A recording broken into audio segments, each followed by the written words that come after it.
Esse texto é muito conhecido de todos nós. E pelo espírito da palavra de conhecimento, nós vamos nesta noite olhar esse texto através de uma perspectiva um tanto quanto nova. Esta é uma palavra de cura. Esta é uma palavra de cura. Haverá cura com esta palavra.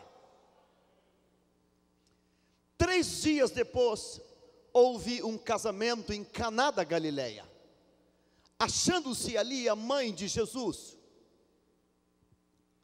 Jesus também foi convidado com os seus discípulos para o casamento.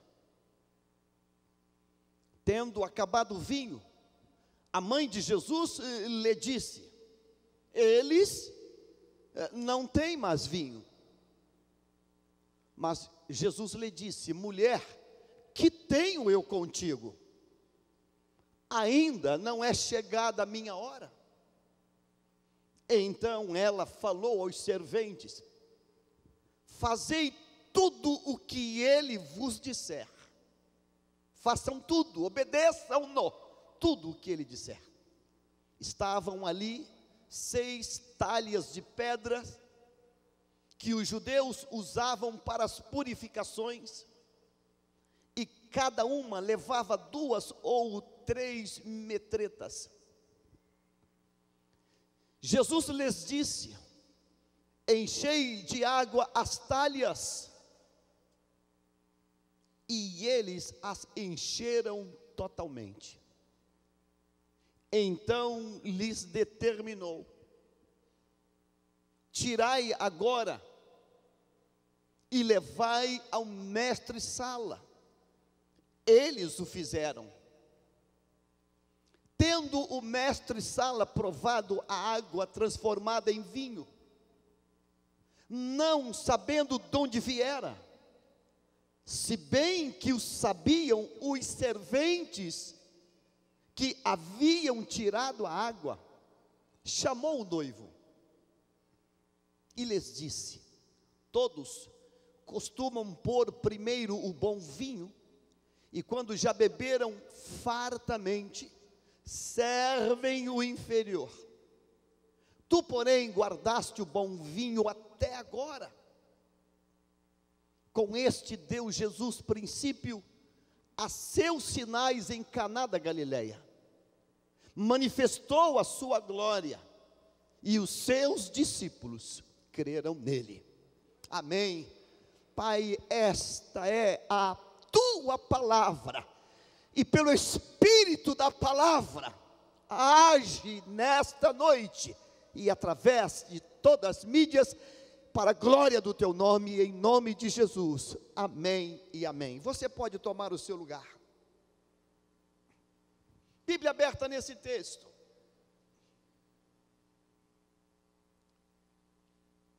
Talvez seja esse texto de João uma das partes mais pregadas e ensinadas e ditas que o povo de Deus, o povo evangélico, já tem sido ministrado. O texto é muito lindo, porque esse texto pontua algumas coisas, eu diria que estupendamente belas, no ministério do Senhor Jesus. Algumas informações são da maior importância. O texto diz que é este milagre, e exatamente este milagre, que o Senhor, Ele inaugura o seu ministério. É exatamente neste milagre. Mas não apenas Ele inaugurou o ministério. O versículo de número 11, coloque na tela o versículo 11, ele dá para nós 3 informações. Versículo 11. Primeira informação: com este evento, com este milagre, deu Jesus princípio a seus sinais. Preste muita atenção nessa noite. Este milagre que acontece nesse casamento, ele é o início, ele startou os milagres, os sinais que Jesus começou a fazer. Este aí. Segunda informação que João conta para nós, que este milagre foi mais que um milagre. Diz o texto que isto, na verdade, foi uma manifestação da sua glória. A manifestação da glória de Deus, ela foi experimentada através deste milagre. Terceira informação deste evento, o texto diz que a partir disso, e por causa disto, e em razão disto, os discípulos creram nele. É claro que até esse momento, esta fé inabalável ainda não estava alicerçada no coração dos discípulos. Caso contrário, a Bíblia não poderia ter dito isso. O texto diz que, em razão disto, os discípulos creram nele. Então observe que este milagre que a gente lê em casamento e fala bastante, da transformação da água no melhor vinho, ele tem um significado bem maior, muito mais amplo do que isso. Eu fico maravilhado quando Deus, ele começa a descortinar para nós coisas que estão na palavra, estão como que encobertas na palavra. E Deus começou a ministrar ao meu coração alguma coisa, e eu fiquei tão impactado que eu peguei o telefone e botei para gravar e fiquei falando diante do telefone para que eu não esquecesse do que Deus estava tratando comigo através desta palavra e vai tratar contigo nesta noite. Vamos ter uma visão sociológica desse texto, antropológica desse texto, olhando essa antropologia dentro desse texto. O texto diz que é um casamento. O texto começa dizendo assim: houve um casamento. A região Caná da Galileia, para diferenciar da outra Caná, em Caná da Galileia, região da Galileia, o texto diz que, achando-se ali a mãe de Jesus, Jesus também foi convidado com os seus discípulos para o casamento. Esse também foi convidado, Jesus, mostra que a relação dos noivos, dos familiares, era com a mãe de Jesus.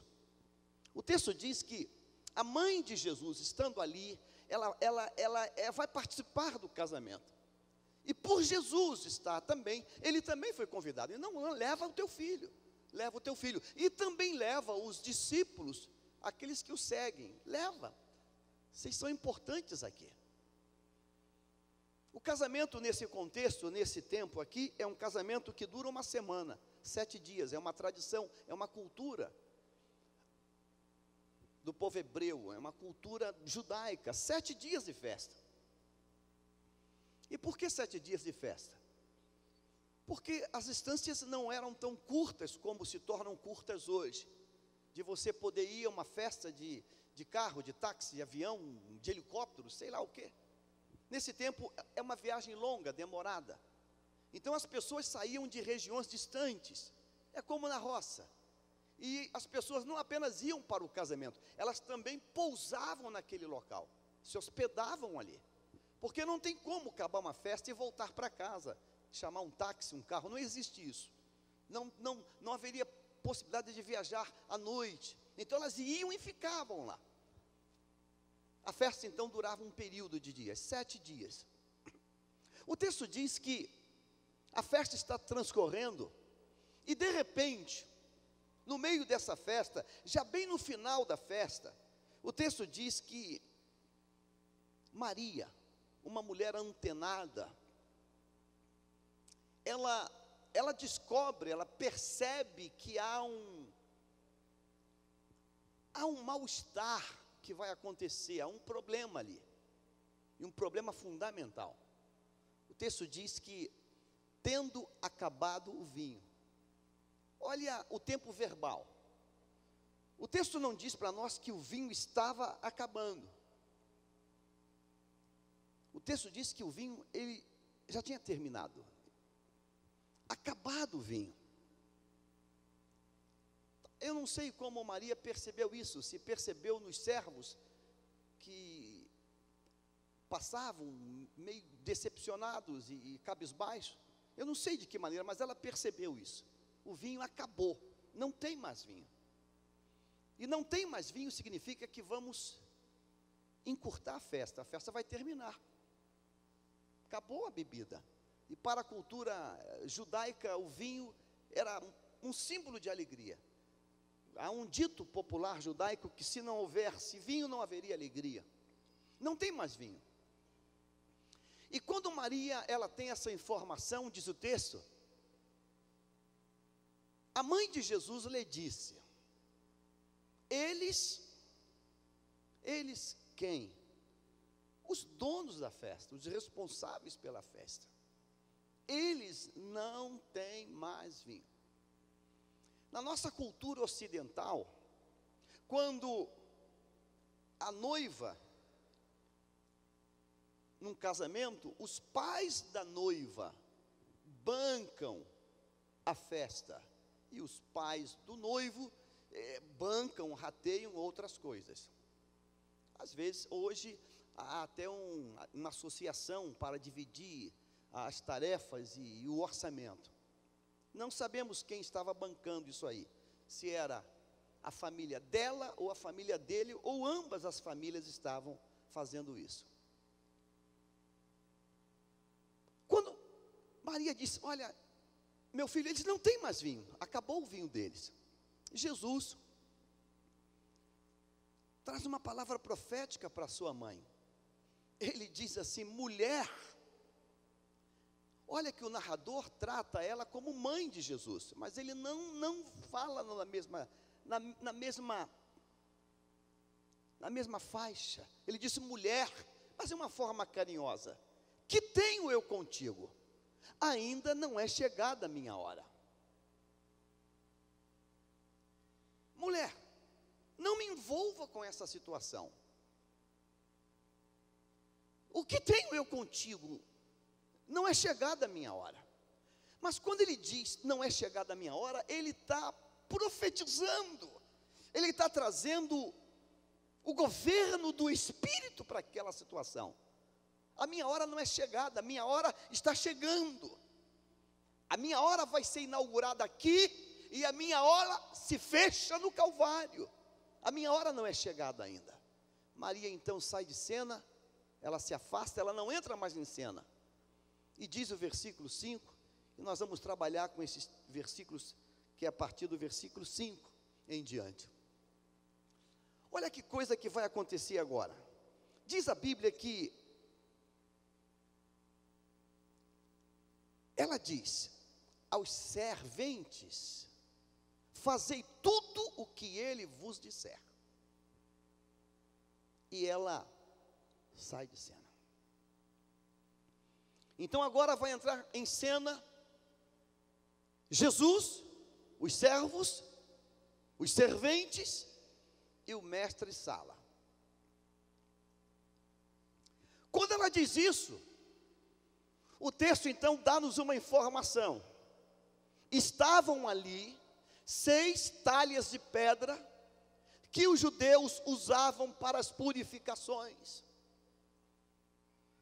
Essas talhas de pedra eram pedras que eram talhadas no ferro e faziam aqueles buracos, e elas ficavam do lado de fora, na entrada, como se fosse aqui na porta da igreja, que é ao lado. Haviam 6 pedras cavadas, escariadas, e essas pedras que ali estavam, elas ficavam cheias de água até a boca, todas elas.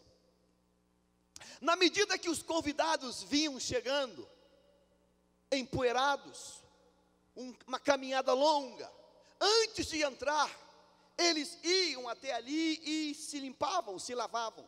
Lavavam os pés, lavavam as mãos, para poder adentrar ao salão de festa. Como todo mundo já tinha chegado, como a festa já estava transcorrendo, as talhas que ali estavam vazias, secas, não havia mais água. A água delas já tinha sido gasta nas purificações, estão vazias as talhas. E o texto mostra isso de maneira muito clara.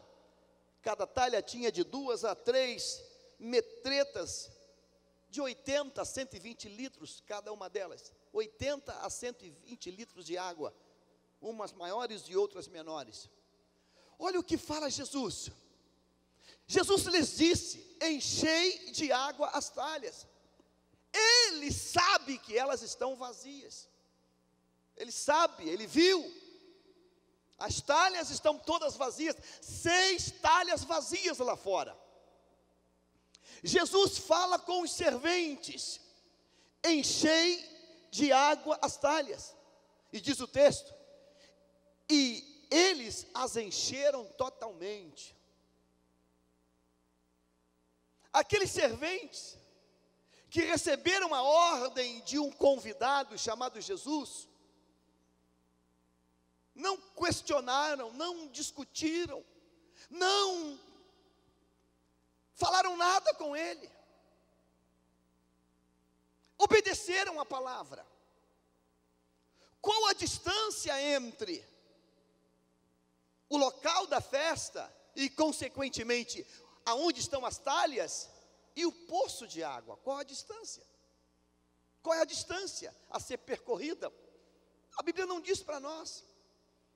O poço de água era perto, era longe, não diz para nós isso.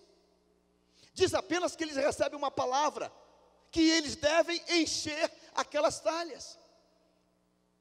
E o texto diz que eles obedeceram ao pé da letra aquela palavra, e eles as encheram totalmente.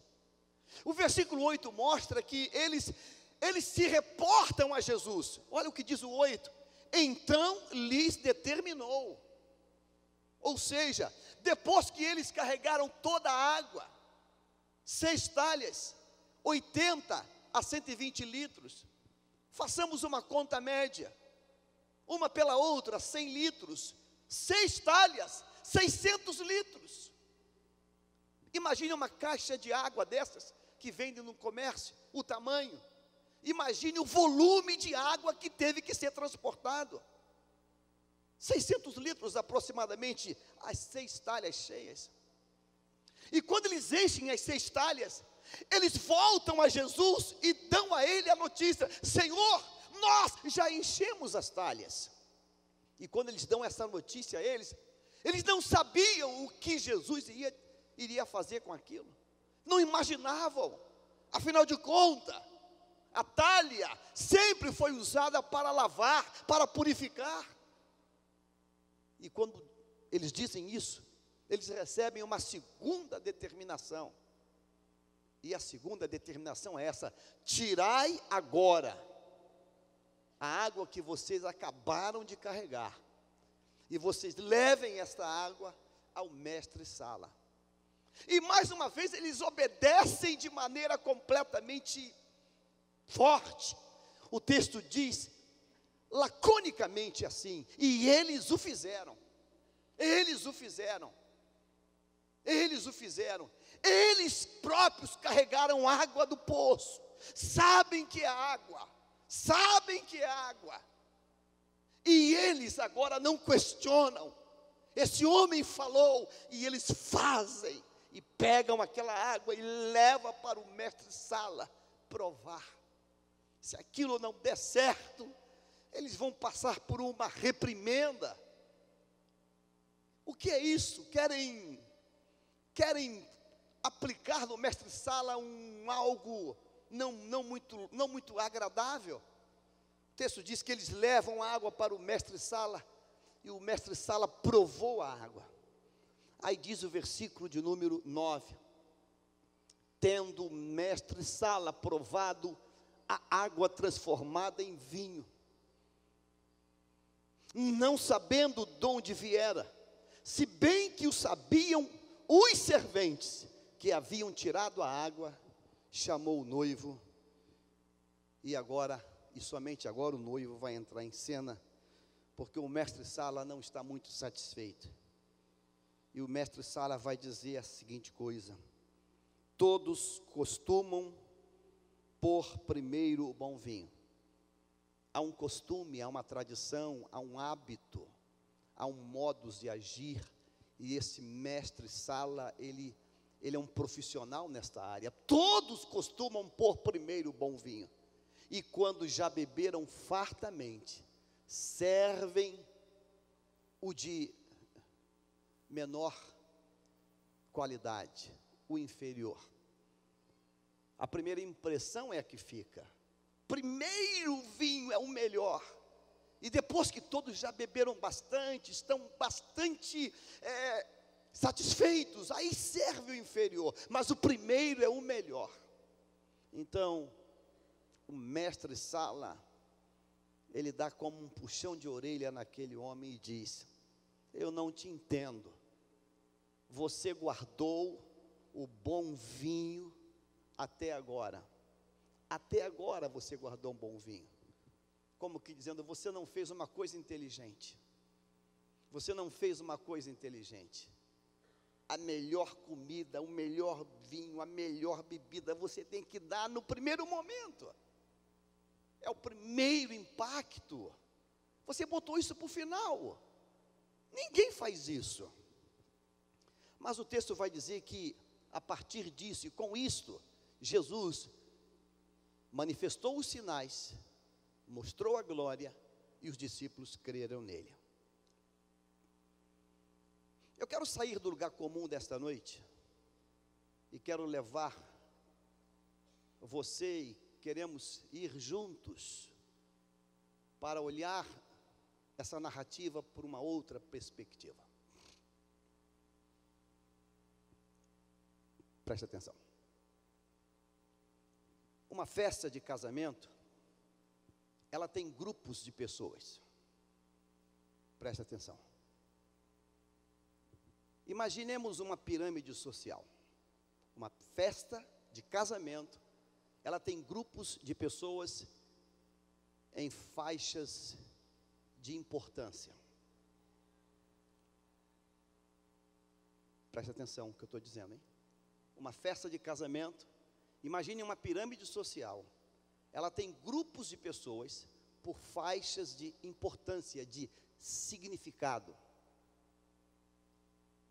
O topo da pirâmide numa festa de casamento, por grupos de pessoas, classificando as pessoas em grupos, nós vamos colocar quem?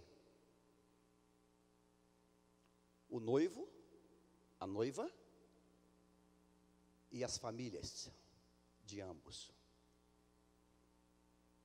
Aliás, o casamento só acontece se houver um noivo e uma noiva, um sogro, uma sogra. Então, se pudéssemos desenhar uma pirâmide aqui hoje, diríamos que, estratificando as pessoas de uma festa, iríamos fazer assim: no topo da pirâmide, um noivo, uma noiva. O pai da noiva, a mãe da noiva, o pai do noivo, a mãe da noiva, os cunhados, as cunhadas. Lá em cima, no primeiro plano desta pirâmide estratificada. Vamos descer um pouco agora. O próximo nível. Os parentes, os tios, as tias, os primos, as primas. É o segundo nível. Os familiares de segundo grau, de terceiro grau. O primo da prima. Os primos, as tias todas. Você pode até anotando isso aí para a tua festa de casamento. Vamos descer mais um nível. Vamos para o terceiro nível. No terceiro nível vamos colocar quem? Os amigos do noivo, os amigos da noiva. Os amigos do pai da noiva, os amigos do pai do noivo. No terceiro nível, vamos colocar aí quem? os amigos de escola, de faculdade, os amigos de trabalho, os amigos de rua, os amigos que foram criados no caminhar dos tempos. Então ali tem o grande amigo do pai da noiva, que o pai convidou o amigo dele para o casamento do filho ou da filha. E de ambos os lados isso vai acontecer. Agora em Londres, no casamento da plebeia com o filho da rainha, foi lindo.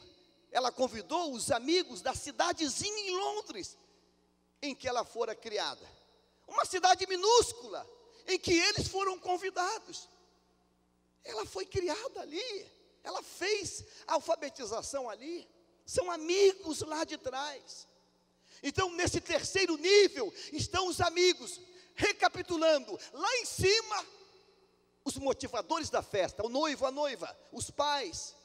Depois, as famílias, os primos, os tios. Depois, os colegas. No próximo nível, aqueles que a gente, às vezes, alguém convida só porque, não dá para não convidar. Não dá para não, vamos convidar porque não dá. Então, vem aquele grupo que não tem uma ligação tão grande, mas também convidamos, para não ficar chateado, não vai ficar triste se não for convidado, então a gente também convida. O próximo nível, vamos colocar a classe dos trabalhadores do casamento. Estamos pensando numa cultura de hoje. É o quarto nível dessa pirâmide, ou quinto nível. Quem vai ser? Vai ser o mestre de cerimônia.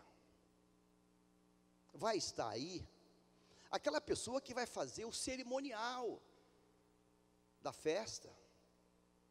Dentro desse bojo, neste quarto ou quinto nível, estão os trabalhadores. Cerimonialista, mestre-sala. A pessoa que vai ser encarregada da fotografia, a pessoa que vai ser encarregada da filmagem, a pessoa que está sendo encarregada da decoração, das flores, dos detalhes. Essas pessoas. E quando você vai descendo nesse grupo dos trabalhadores, você vai chegar no nível, não interprete mal, pelo amor de Deus, no nível mais baixo desta pirâmide, que vai ser composto pelos serventes. Pelos serventes. Como é que funciona hoje? Você contrata um buffet para uma festa. E a pessoa te pergunta, quantos convidados? Você diz, são 500 convidados. Então a pessoa que tem experiência, expertise, ela diz, olha, para 500 convidados, nós vamos precisar de tantos garçons, para ter um bom atendimento. Porque se for um número menor, vai dar um certo tumulto. A pessoa tem experiência naquilo, ela vai dizer, vai precisar de tantos garçons. Em algumas festas, você vai contratar até manobrista. Essa turma está na base, que você não precisa saber o nome delas, que você não tem que saber o nome delas, porque você vai tratá-los apenas como o garçom, a garçonete, o manobrista que está lá fora, para você parar o carro e ele pegar o teu automóvel, estacionar e te dar um canhotozinho. Essa faixa de pessoas, elas não têm nome, elas não têm significância na festa. Por que razão? Elas não foram convidadas para a festa. Elas não são parentes de ninguém da festa. Elas são profissionais que estão ali trabalhando. Estão trabalhando ali. Como é que funciona hoje? um buffet.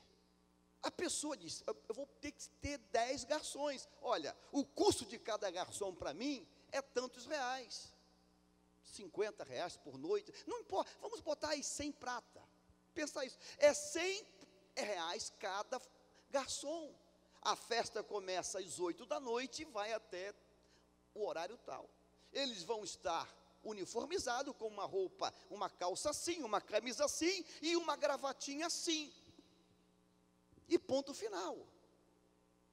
Aquele garçom não tem nada a ver com a festa, nada.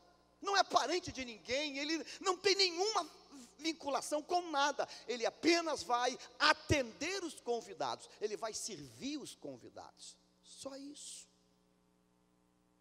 Ele tem que deixar todo mundo ali satisfeito. O senhor quer mais um suco? Quer uma água? Quer um vinho? É só isso o papel deles. O que isso tem a ver com a palavra de Deus hoje?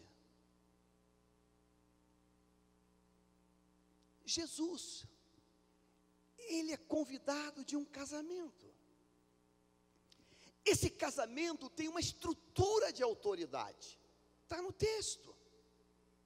Este casamento, ele tem um mestre-sala. Esse casamento tem um cerimonialista. Ele é o mestre-sala do casamento. Quando Jesus entra em cena, num princípio lógico, humano, Jesus deveria falar com quem? Número 1, o responsável da festa, num nível de autoridade maior. É o pai da noiva ou o pai do noivo. Quem é o gestor dessa festa? Essa festa está sendo bancada por quem? Então eu vou falar com ele, que ele é o responsável. Ele está bancando isso. Mas Jesus não fala com os pais. Jesus não fala com os noivos. E Jesus não fala com o mestre-sala. É como que ele desse um bypass em cima do mestre-sala. O mestre-sala é o responsável. Ele é aquele que está ali coordenando o que faz, o que não faz, a quem dá, a quem não dá.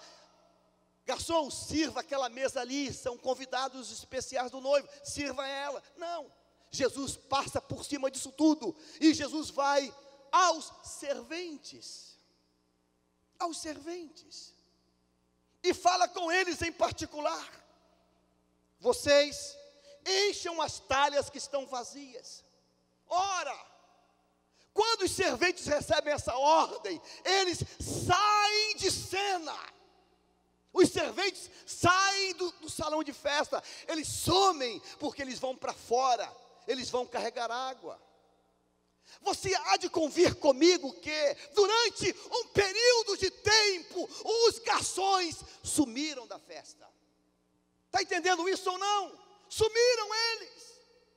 Um convidado falou com o outro: cadê o garçom? Cadê o servente? Sumiram todos. Sumiram todos. De repente, sumiram os serventes da festa. O interessante é que o mestre-sala não percebeu. O noivo não percebeu. A noiva, não há um registro que diga: cadê eles? Ora, todos eles estão carregando água.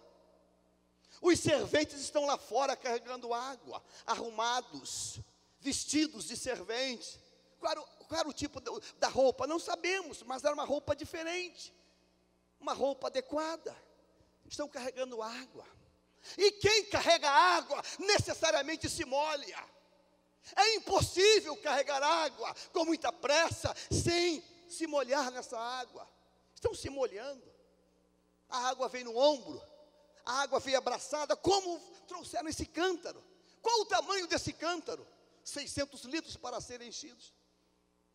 Transpiraram, suaram. Corre, vai, puxa, leva. Não tem bica, é um poço, tem que puxar. Enche, vai. Como fizeram isto? Não sabemos. Mas eles estão fora da festa. Eles sumiram da festa, estão carregando água. Todo mundo lá fora carregando água. Quando encheram até a boca, sem questionar o porquê daquela coisa tão estranha, eles voltam para Jesus, entram na festa, e também não são percebidos. Vocês estavam onde? Vocês sumiram. E vão até Jesus e: Senhor, nós enchemos, o texto diz, enchemos totalmente, versículo 7, grife isso, e eles as encheram totalmente. A obediência não é parcial, não se obedece de maneira parcial, não existe meia obediência. A obediência, ou ela é completa, ou não é obediência. E eles as encheram totalmente. Senhor, nós enchemos até a boca as 6 talhas. E quando eles dizem isso para Jesus, Jesus surpreende eles de maneira completamente inusitada. Não é um pedido, é uma ordem. Então lhes determinou. Uma determinação.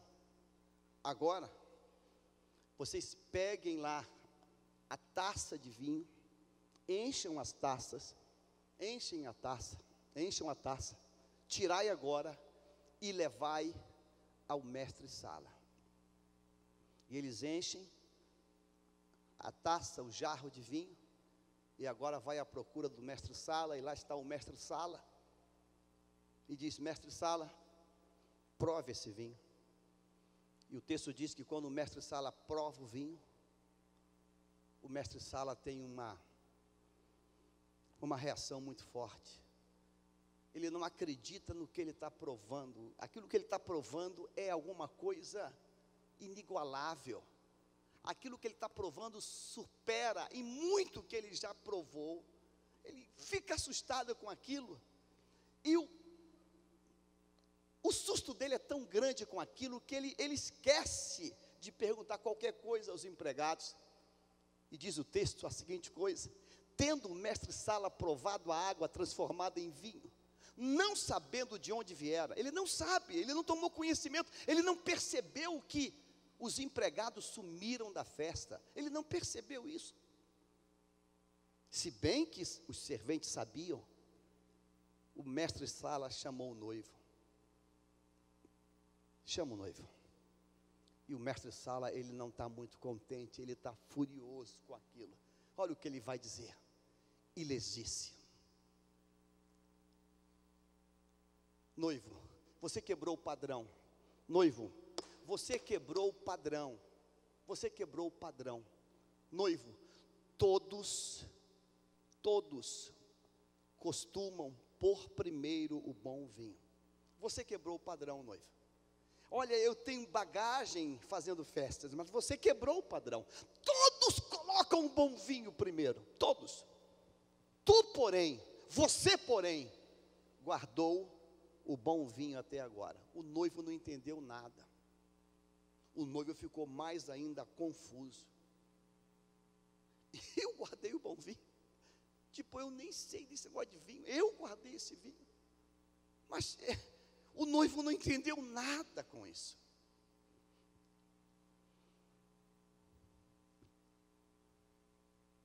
Se eu perguntasse nesta noite, qual foi o grande comentário dessa festa a partir deste milagre? A nossa tendência seria dizer: o grande comentário foi o melhor vinho que foi servido no final da festa. O grande milagre desse texto foi a transformação do elemento universal químico mais banal, H2O, no melhor vinho.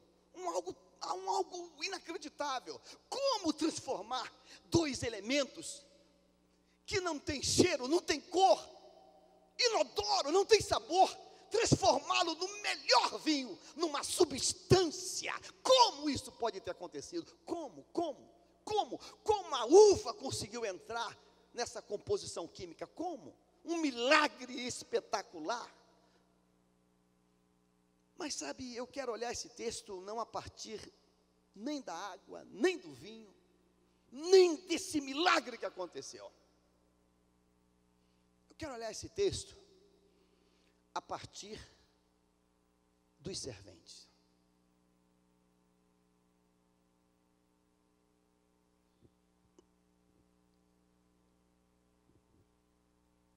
Na pirâmide social em que todos nós estamos inseridos, a gente sempre vai olhar para o alto e vai ver que sempre tem níveis acima do nosso. E tem alguns níveis que estão muito, muito acima do nosso. Muito acima do nosso. Ser um servente de uma festa nesse tempo era alguma coisa de bastante simplicidade. Era alguém que não tinha nenhum ofício. Não era um carpinteiro, não era um pescador, não era alguém que trabalhava em alguma coisa, em impostos, em alguma coisa. Era alguém que não tinha muitas virtudes em áreas que pudesse lhe dar um outro tipo de atividade. E por causa disso, ele atuava como um servente. Este milagre da multiplicação, da transformação da água em vinho, ele não começa nas esferas superiores. Ele não começa com os noivos, com os pais, com as famílias, com os amigos, com os parentes. Esse milagre começa na base daquele conjunto social que ali estava. Então Deus falou comigo que o primeiro milagre de Jesus é muito mais que transformar água em vinho. O primeiro milagre de Jesus foi dar significância a quem não tinha. Foi dar significado a quem não tinha. Quando aquela festa terminasse, os serventes iriam varrer aquilo, limpar aquilo, tirar o lixo daquilo, guardar os copos, guardar as taças, jogar o lixo fora. Mas Jesus, naquele dia, disse assim: não, eu vou torná-los famosos. Quem acha você que foi entrevistado naquela festa? A quem as pessoas queriam saber o milagre? Somente eles sabiam da onde tinha vindo aquele vinho. Foram entrevistados. Se fosse hoje, iriam para um Fantástico no domingo à noite. Conte para nós como foi. Conte para nós quantas viagens você deu carregando água. Conte para nós de que maneira você pegou a água. Diga para nós, quando você tirou água do poço, você bebeu, já era vinho ou não era vinho? Não, ainda era água. Cadê a tua roupa molhada? Vamos examinar a roupa molhada. Vamos levar para um laboratório. Existe elemento aqui de vinho? Não, aqui é apenas água. Mas como isso pode ter acontecido? Deus, em Jesus, Ele deu significado a quem não tinha nenhum significado. E Deus falou comigo hoje, que é assim, na história de muita gente, se sente um nada, está no meio de uma festa, mas sabe que não faz parte daquilo. Vou servir aquela mesa são a mesa dos ricos, aquela mesa é a mesa dos milionários, eu vou servir aquela mesa. Há dias atrás, um dos homens mais ricos do Brasil parou o seu carro num canto, e lá tinha um flanelinha, e o flanelinha disse: puxa, de vez em quando ele vem aqui, e quando ele vem aqui, ele me dá uma nota de 100 reais, 100 reais, ah meu Deus, aquele flanelinha fica dizendo, penso eu, manda aquele milionário vir hoje aqui, que quando ele vem com o seu segurança, ele não precisa do flanelinha, ele tem um comboio de segurança, todos eles fortemente armados até os dentes. Mas aquele homem, quando para o seu carro, olha para aquele flanelinha, e o flanelinha fala de longe, não pode chegar perto, há um grupo ali de seguranças, armados até os dentes. Ele mete a mão no bolso, diz: toma conta do carro. é uma nota de R$ 100 novinha. Ele disse: puxa, toda vez que ele vem aqui eu ganho R$ 100. O primeiro milagre de Jesus foi pegar quem está lá embaixo, quem não tem valor de nada. Você não chama garçom pelo nome, diz apenas garçom, água, garçom, mas garçom, um suco. Ele sabe que ele está ali, sem ter direito a estar ali, porque ele é apenas ali alguém que está para servir. Jesus, no primeiro milagre, ele inaugura da seguinte maneira: vou tornar vocês famosos, vou tornar vocês com uma história. A partir dali, meu irmão, somente eles tinham a experiência para dizer: foi a água que nós carregamos que o milagre aconteceu. Eles são partícipes dos milagres, eles participaram do milagre. A transformação é pelo poder da palavra de Deus, mas o poder transformador só pôde acontecer porque alguém se dispôs a carregar água. Alguém se dispôs a carregar água, alguém se molhou. E quando chegou em casa, a esposa disse: filho, bem, doce, querido, você está com o ombro todo molhado. Alguém esbarrou em você? Não, foi a água que eu carreguei para o mestre, e ele fez o melhor vinho que a festa já pôde beber. Aonde eu quero que Deus te leve hoje? Eu quero, estou certo que Deus vai levar. Deus hoje tem para você significância na tua história. Eu quero que você cele esta palavra na tua alma hoje. Diga assim: Deus tem significância para a minha história. Ele tem significância. Talvez você pensou: você nasceu com uma cor errada, você não pôde estudar, você nasceu pobre, você viveu pobre e você vai morrer pobre. Talvez disseram isso para você. Disseram também isso um dia para um homem negro, além de negro, deficiente visual, cego. Talvez disseram: olha, você vai morrer como mendigo, cego, sem estudo. Mas esse homem, Deus disse: olha, eu vou te dar significado. E deu para ele uma voz. E isso me virou simplesmente um Steve Wonder. Meu irmão, e quando ele senta no piano, com a sua deficiência visual, ele leva milhões de pessoas ao delírio. Deus dá significados. O milagre de Jesus foi muito mais que alegrar uma noiva e um noivo. O milagre de Jesus foi dar significado a pessoas, serventes, que foram participantes do milagre memorável de transformar água em vinho. Nesta noite, eu quero ministrar sobre a tua vida esta palavra. Deus tem maneira de dar significado a você. Mas sabe como é que isso acontece? Quando eu não discuto, quando eu não questiono. Quais seriam as palavras que os servos podiam dizer para Jesus? Quem é o Senhor? O Senhor é o pai do noivo? O Senhor é o pai da noiva? Quem é o Senhor? O Senhor é o nosso patrão?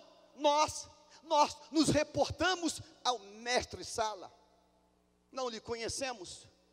O Senhor quer que a gente vá carregar água? O Senhor está contando uma piadinha para nós?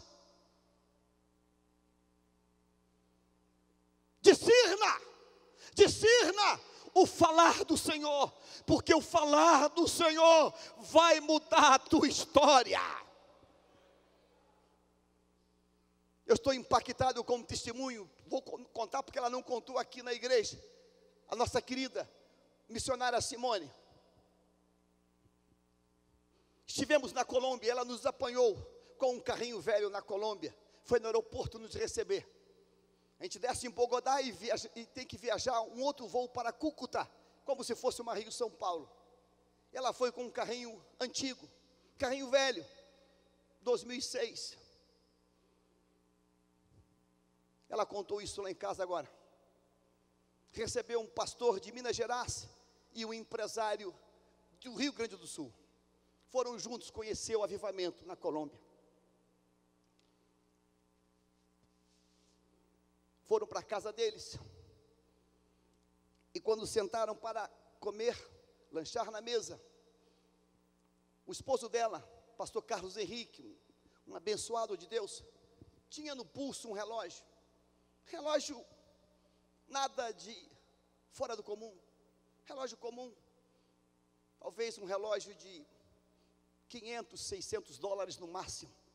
1.000, 1.500 reais. 2.000 reais no máximo. E esse empresário olhou para ele e falou assim: relógio bonito teu. Ele falou: é um presente do meu primo no Brasil. Ele é empresário e me deu de presente de aniversário. E eu guardo de recordação. Ele gosta muito de mim. Vez por outra ele me abençoa. O empresário falou assim: te dou 3.000 dólares agora nele. Ele disse: não posso, me perdoe. Isso aqui é presente do meu primo. Meu primo me deu. E é um presente, é pessoal, ele tem um valor pessoal esse relógio. Te dou 3.000 dólares agora. Ao câmbio de 6.000 reais. O relógio deve ter custado 1.000 e pouquinho. Ele estava ganhando quase 5 vezes o preço. Falei: não, isso aqui é um presente de um parente, tem um valor simbólico. Esse pastor e esse missionário foram a outra cidade na Colômbia e voltaram novamente para voltar para o Brasil, e desceram novamente em Bogotá, e novamente o pastor recepcionou eles e levou novamente para um lanche. E o empresário falou: vou sair daqui com meu coração ferido. Eu queria comprar o teu relógio. O pastor olhou para ele: você vai sair com o coração ferido porque quer comprar o meu relógio? Vou sair com o coração ferido. Eu coleciono relógio. Te dou 3.000 dólares no teu relógio. Meu irmão, você não vai sair com o coração ferido, não. O relógio é seu de presente. Você não vai me dar nada, mas não vai sair daqui com o coração ferido. Quando ele tirou o relógio e deu na mão do empresário, o empresário disse: glória a Deus. Quando eu cheguei aqui nesse país, Deus falou comigo: troca o carro dele, dá um carro 0 para ele. Eu disse: Senhor, isso é da carne. Senhor, isso não é teu. Isso é coisa da carne, isso é emoção. Eu estou muito sensível, estou muito frágil, isso é emoção. Dá um carro 0 para ele. Senhor, eu não sou criança. Está me emocionando?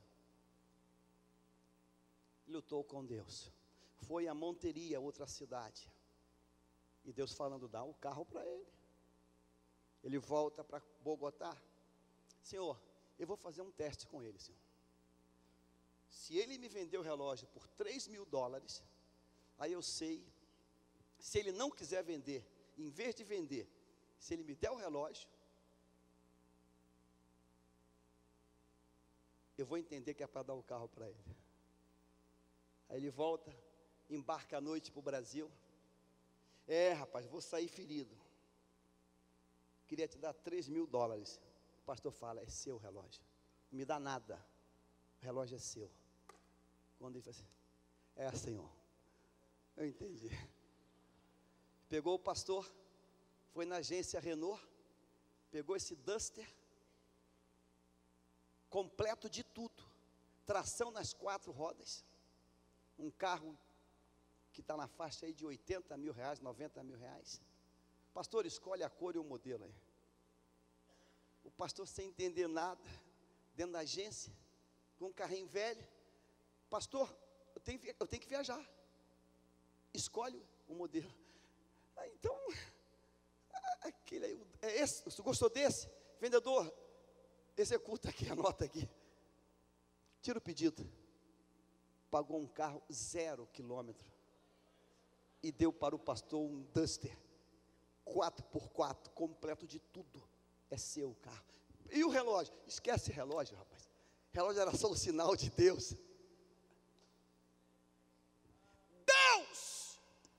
Deus faz isso.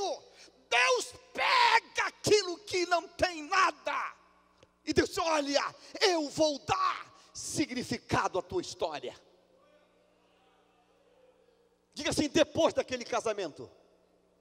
Diga: depois daquele casamento, os serventes viraram estrelas.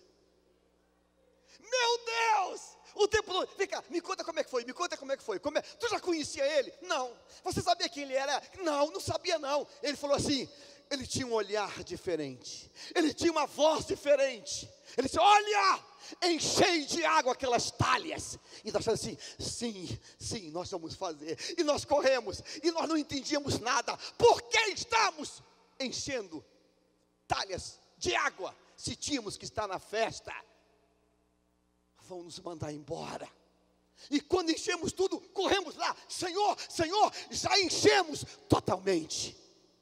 Agora pegue a taça e leve para o mestre-sala. E se ele nos der uma bronca? E se ele? Sim, Senhor, nós vamos fazer. Eu penso que o coração deles estava apertado. E quando o mestre-sala pegou aquela taça, veja, lembre de uma coisa: nesse tempo não tem vidro ainda. As taças, as canecas, são de cobre, de metal. Não tem como ver se o líquido é translúcido ou não. E quando o mestre faz isso, ele...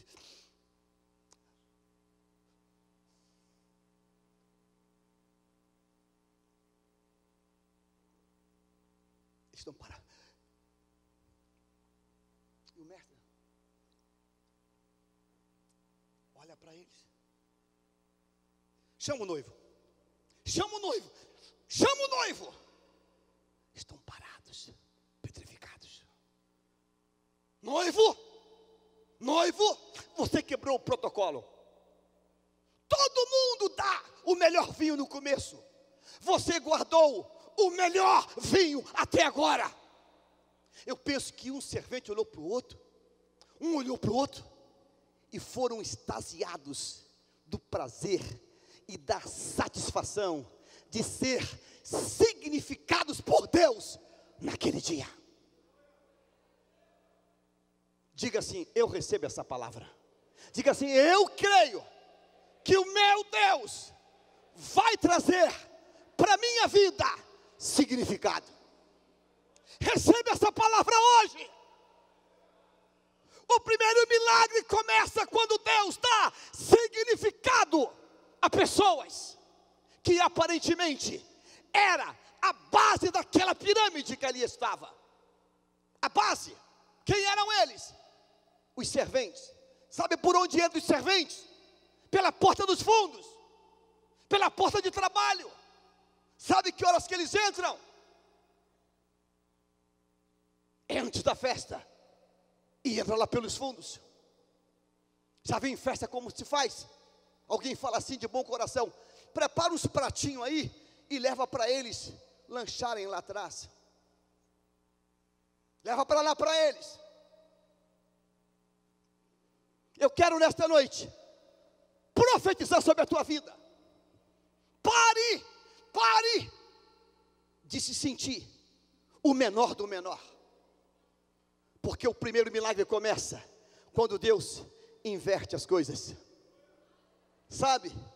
Diga assim: o que o noivo não sabia, o que os familiares não sabiam, somente os serventes sabiam do milagre. Deus vai trazer significância para você hoje. Eu quero que você declare isso hoje em nome do Senhor Jesus. Ele vai trazer significado para você. Ele vai trazer significado para você. E sabe, Ele vai pegar você aí de baixo e vai dar a você uma informação e vai te projetar lá no alto. Nunca mais esqueceram aquilo. O melhor vinho, o paladar apaga. O melhor vinho, o paladar apaga. Porque o paladar, ele não tem uma memória que consiga armazenar aquilo nas suas glândulas. Você sabe que aquilo é gostoso, mas você acaba esquecendo. Há anos atrás, talvez há uns 10 anos atrás, eu estive na Argentina, em Buenos Aires, e eu lembro que eu comi uma massa verde. Eu lembro que foi tão gostosa. Eu disse: Deus, que massa é essa? Que sabor é esse inigualável? Que sabor é esse? Era um espaguete verde, meu Deus, uma coisa dos deuses. Já voltei à Argentina umas 2 vezes, e cada lugar que eu vou, eu pergunto se tem aquela massa, aquele espaguete daquele jeito. Nada se compara, não é aquilo que eu provei. Eu só sei que aquilo foi muito bom. Paladares caem num arquivo de muitos paladares. Mas esse milagre, diga assim, toda vez que aqueles serventes passaram por aquele poço,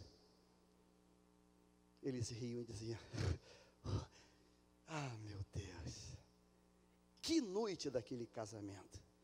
Eu penso que eles olhavam assim e diziam: vinho, aonde você está, vinho? Eles viveram aquele milagre. Aqueles milagres de ter carregado aquela água, nunca mais ninguém vai tirar deles isso. Você entendeu isso hoje? Eu quero que você quebre hoje todo sentimento de insignificância que porventura tem passado por você. Todo. Porque Deus hoje vai dar significância à tua história de vida. Qual é a área que você se sente? Qual é a área? Ah, pastor, eu não pude fazer uma universidade boa, eu fiz uma universidade chinfrim.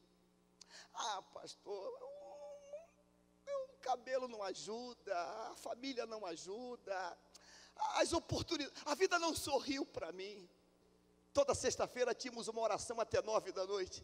Ele chegava toda sexta-feira por volta de 8 horas, 8h05, 8h10. Pai do Senhor, pastor, Pai do Senhor, todo de branco, aquela roupa de bacana, porque atendia os bacanas. Dobrava o joelho e falava, chorava, glorificava a Deus. Pastor, está cheio de autoridade hoje. As autoridades estão todas lá. Eu vou voltar correndo para o meu posto. Moreninho, morador lá da Baixada Iguaçuana, mas um servo de Deus. Pastor, abençoa a gente lá que está cheio de gente grande. O hotel está entupido de gente grande. Eu penso que as pessoas deviam olhar para ele: ô garçom! E não sabia o que Deus tinha na vida daquele homem. Deus tinha na vida daquele homem. Há pessoas aqui hoje que estão no meio de multidões, mas se sentem tão pequenas, se sentem tão sem importância, tão sem significado, tão sem significado. Se sentem assim. Mas hoje eu quero dizer para você que o primeiro milagre não foi alegrar um casamento. O primeiro milagre foi fazer com que homens sem nome tivessem uma mudança profunda na vida deles. Deus trouxe significados. Nunca mais vão esquecer aquilo. O melhor vinho, aí eu que carreguei a água. O melhor vinho foram essas mãos. Olha, me molhei todo, mas o milagre aconteceu. A obediência, uma obediência completa veio. Eu quero nessa noite convidar você a quebrar todo o sentimento de inferioridade que talvez o diabo plantou em você hoje. Eu quero desafiar você hoje a quebrar todo o sentimento de de pequenez que o diabo plantou em você hoje. Eu quero que hoje isso seja quebrado hoje, no nome do Senhor Jesus. Eu quero que você hoje saia do teu lugar e venha dizer na frente: Deus, traz significado para a minha vida hoje. Hoje, Senhor, muda a minha história de vida. Tem pessoas, irmãos, que têm dinheiro, mas não se sente bem consigo mesma. Tem pessoas que têm estudo, mas não se sente bem consigo mesma.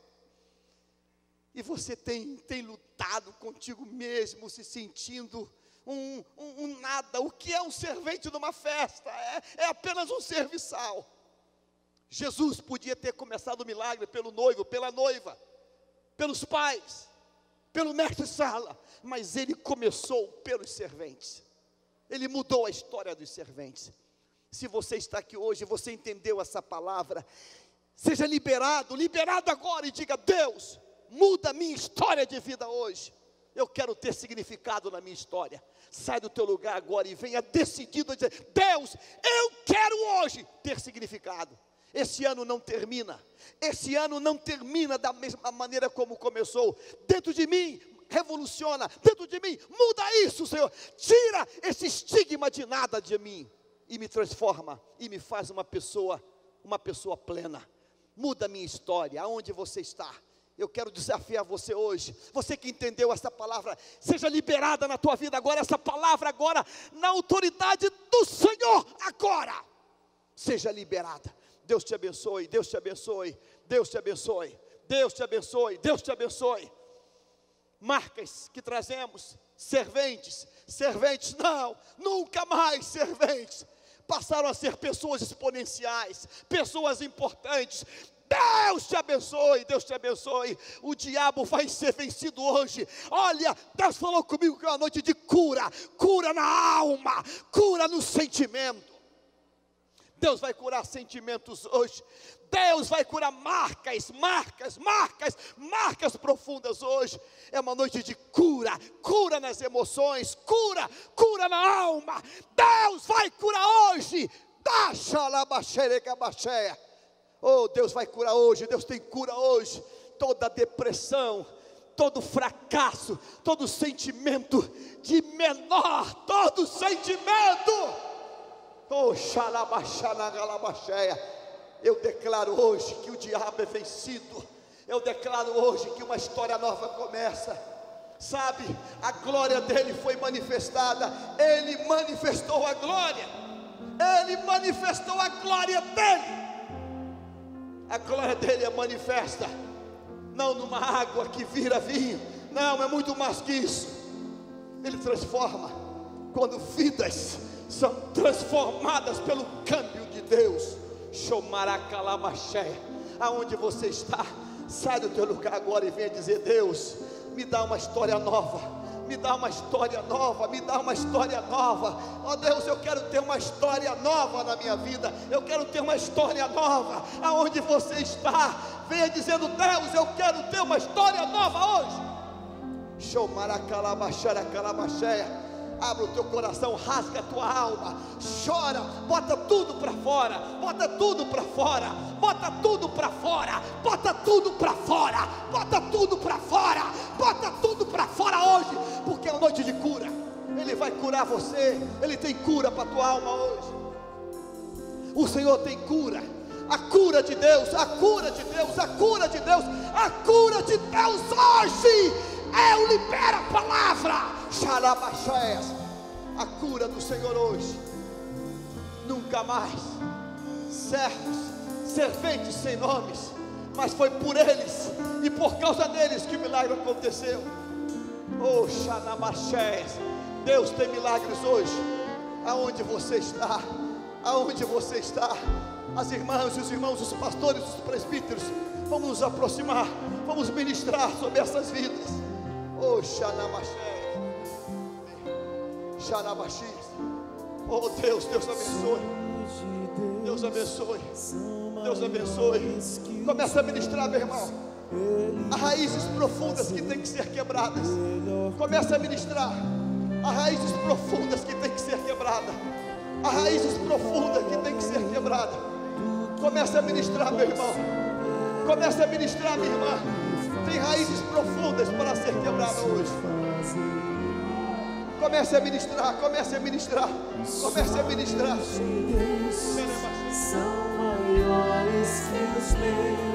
Comece a ministrar, comece a ministrar, comece a ministrar, comece a ministrar com autoridade. Comece a ministrar com autoridade. Comece a ministrar com autoridade. Comece a ministrar com autoridade. Comece a ministrar com autoridade. Comece a ministrar. Comece a ministrar com autoridade. Comece a ministrar com autoridade. Comece a ministrar com autoridade. Ministre milagre. Ministre milagre. Ministre milagre. Ministre milagre. Ministre milagre. Haja cura, haja cura. Haja cura.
O que você tem pensado?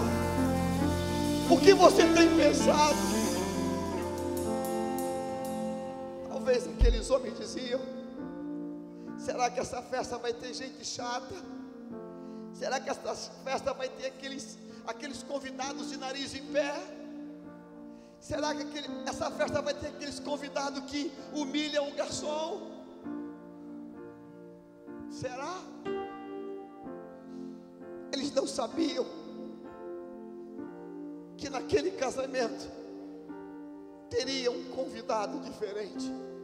A beleza da festa não seria a noiva nem o noivo, não seriam as flores, não seria a decoração. Eles não sabiam que naquela festa um convidado mudaria a história deles. Nessa noite eu declaro sobre tua vida que pelo Espírito de Deus vivo e da palavra revelada, Deus tem significado para você hoje. Aleluia. Ele tem significado para você hoje. Sim, Senhor. Sabe, a fórmula, a senha, o protocolo foi discernir a voz daquele convidado, obedecê-lo na integralidade. Obedeça a palavra, discirna a palavra, discirna a palavra, porque Deus vai te honrar com excelência. Eu creio, se o pastor não tivesse ligado, não teria dado o relógio, e se não desse o relógio, não ganharia o que ganhou. Sabe, o nosso problema é que nós não entendemos os protocolos de Deus. É uma loucura encher talhas de água, é uma coisa doida. Mas, irmãos, o milagre começa nas coisas que eu não entendo. O milagre começa pelas maneiras que eu não compreendo. Não dá para entender isso. Quem pode entender a mente do Senhor? Quem pode? Mas ele diz: encham de água. E eles encheram totalmente. Chamar a calapa cheia. É para você que Deus fala agora. Pastor, eu fiz. Fez sim, mas fez pela metade. Fez, mas fez de maneira incompleta. Chamar a calapa cheia. Cumpra aquilo que Deus tem falado contigo, e o milagre de Deus vai chegar na tua casa. Eles encheram totalmente. Totalmente eles encheram. Sabe, meu irmão, Deus tem milagres hoje para fazer. A mulher endividada que vai perder até a família, Deus diz: pegue vasos emprestados. O que tem a ver vasos vazios para um problema sério daquele tamanho? Não tem nada a ver. Profeta, você não entendeu nada. O homem vai levar meus filhos para ser escravos, e você me manda pedir vasos vazios. Diga assim: protocolos de Deus, obedeça. E ela foi e pediu vasos vazios, e quando botou em casa, disse: já trouxe vasos vazios, agora feche a porta. Fechar a porta para o homem não entrar? Não, é para a bênção começar a cair. E o milagre da provisão veio. Você entendeu isso hoje? Diga assim: foram para a festa como serventes, sem nome, o menor de todos. Saíram da festa famosos. Eles tinham a notícia para contar. Somente eles e Jesus sabiam como o milagre acontecia. Deus vai te dar uma história para contar. Amém? Aleluia. Amém? Você Amém. recebe isso? E assim: Amém. Deus vai me dar motivos. Me dará motivo. Deus vai me dar motivos Me dará para motivo. testemunhar. Para testemunhar. Aplauda o Senhor nesta noite. Acredito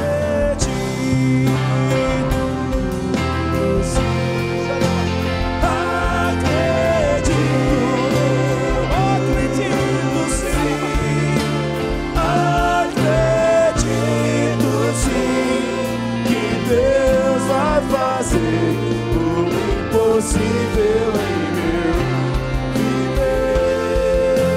Acredito sim, acredito sim,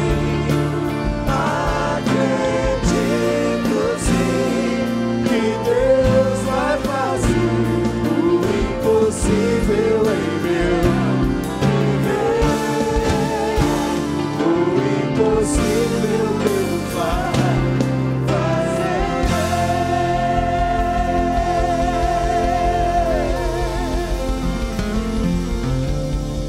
Olha, aprendemos mais uma hoje pela manhã. Selar a palavra, selar, colar. Sela essa palavra na tua alma hoje. Diga: Senhor, essa palavra eu selo na minha vida. Sela essa palavra. Sela essa palavra. Abigail, casada com um endemoniado chamado Nabal, ela decidiu ser serva de um fugitivo chamado Davi. E ela serviu com excelência. E por que serviu com excelência? Porque foi serva com excelência. Deus interveio. O endemoniado morreu, e o fugitivo a tomou como esposa. Sentou no trono, e ela foi promovida rainha. Entenda essa palavra hoje.